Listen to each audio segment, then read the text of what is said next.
My name is Rufus King, and I grew up around Solana, Oklahoma, and that's Sling Creek area, I guess. New Jordan Church, and that's where we used to live when we were kids. And my mom and dad were Martin King and Lucy King.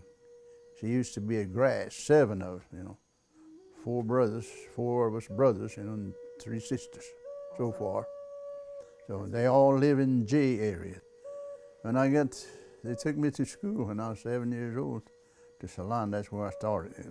And then another thing, I didn't know a word English either back then. All Cherokee. We was all Cherokee speakers. Mom, Dad, they all speak Cherokee. My sisters, that's all we knew, just Cherokee. And it was kind of hard for me. I had a lot of trouble with that, really. I could have used it if they had kind of helped and aids they got now in school for kids like that. That would have been good, but they didn't have it like that. A lot of times, in the class, I didn't understand what she was saying, and like I'd get up when I wasn't supposed to get up. I thought everybody was getting up, and I thought I was supposed to be there. I'd do the wrong thing many times. I couldn't understand, and I didn't know what she was talking about. The problem was I couldn't stay in school every day. I had to miss a lot. Because I didn't have that and didn't have enough clothes, because we didn't have all these clothes that we have today. So it's hard to come by. And then I remember Mom taking we would have overalls or jeans or whatever it was. They'd put big patches on your knees, and then on the back, So that's the way they fixed them. We wore them out, and shoes too. Sometimes we didn't have any shoes. We lived in the country there, and most of the time we just played, had to make our own toys a lot of times, back then, Rag balls, what we used. We made our own,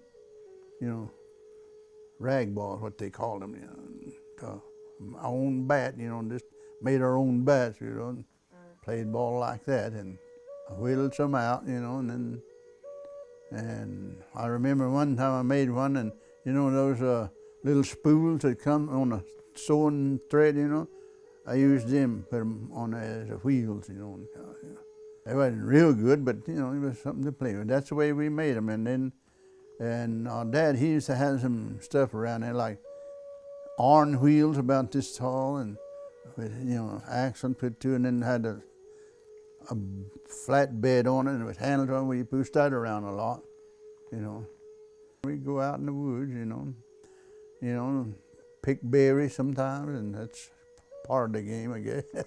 Strawberries, wild strawberries, what we used to find back then. And boy, those were good too.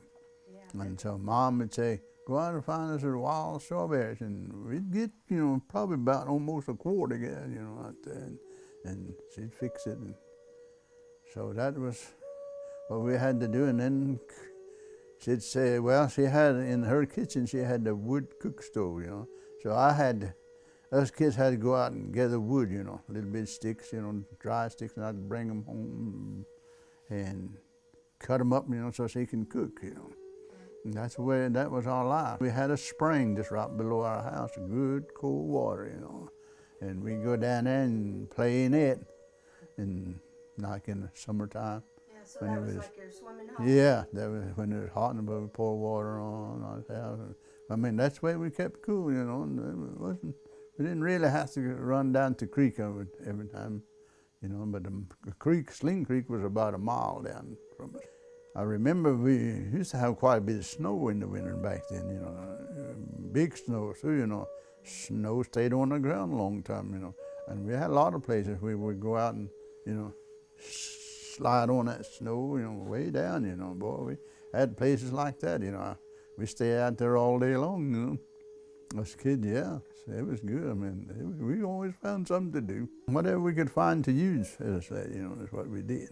I made a lot of things. Then I made my own bean flips too, like to get a fork or stick. And back then, we had inner tubes that were red rubber, what they were. Boy, those was good stuff, good material to make. Boy, you can put a rock in, it would, shoot at birds and whatever. Crawdad hunting too, we was kids, and made our geese out of table forks, you know. They just tie them together and kind of straighten them up, hammer them out, and use them for gigs, you know. Some of them, you know, they just catch them barehanded, you know, too. You know, but I don't know, but we got about a gallon, I guess, and bring them home. Boy, we had a feast then. I bet. Yeah, and catch a few perch, you know, and that's the way it was. Got our own pole down the creek, you know, like little sycamores, you know, and they're straight, and had some kind of line you put on it, you know, and then had hooks sometimes. Well, we had an uncle that he used to go fishing a little bit, and times he had some hooks around there. You know. We used to hunt mushrooms too, you know, back then in the fall, like wishies and all other kinds of mushrooms. And there was one of them, what they call the white owl, you know, it grows on a tree. They get about that big, and they're solid meat. Boy, those are the best. There used to be a place down there by our grandpa's place. We called it a blue hole down east of Salina. You might have heard about that place over there. That's where we used to go swimming a lot, and then up and down there, you know, crawdad hunting. And so that's the way it was back then, you know. We had to find our own, picked a lot of blackberries too, you know. See, we lived right next to New Jordan Church. Every 3 months, what they call a quarter meeting, they'd butcher 2 hogs. And like they had 2 days meeting, like Saturday and Sunday, and they'd kill them, and everybody was welcome, you know, and they wanted everybody to come, you know, and boy, they had something to eat. 2 hogs, and then everybody else bring their chickens in, you know, they butchered their own chickens, you know. Boy, we had big meals around, you know, 3 times a day for Saturday and Sunday, boy. So, yeah, it was a good time. We was kids, boy. A bunch of other kids come too, you know. I get to play with a lot of kids, you know, since we were right there close to church every Sunday, you know. And I guess to run around then. And all of us talking Cherokee, though. Wow. Yeah, we're playing Indian and cowboy, you know, shooting at each other in Cherokee. We didn't eat no beef or nothing. It was always hog. Because, you know, that's Cherokee, you know. That's what us Cherokee like. Fried hog, I mean, in the kettle, you know. Boy, they'd have them big old pots when they cooking. And then what they didn't throw nothing away either. You know, they cooked the whole hog. Like the bones, you know, the soup, bone and everything. They made soup too for the older people. And they cooked the hog head and the feet, big feet, you know. Those are good too. Mom or somebody, I guess she dug up some roots, you know, and she'd make some tea, you know, some kind of tea. She'd have us to drink them, you know. I remember that, like if we had coughing or croup, you know, sometimes we couldn't even all say nothing, trying to cough. But I remember that Mom would get up at midnight or so, and she'd go in there somewhere, and they'd take sugar, teaspoon of sugar, and 2 or 3 drops of coal oil, you know. It was kerosene, what you use for that lamp. Put that on and give it to you.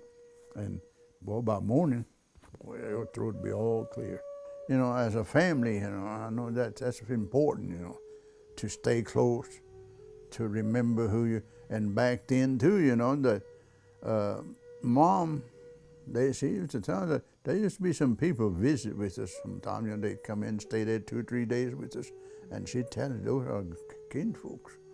You know, sometimes I didn't know where they come from, you know, but I knew they were our kinfolks, and that's where they used to tell us, you know, back then. But nowadays, we don't do that to our kids. Our kids probably don't know who they're kin to anymore. It was hard times, but I guess we had fun, you know, back then too, you know, even though we were poor, you know, and all of that, but still we were happy.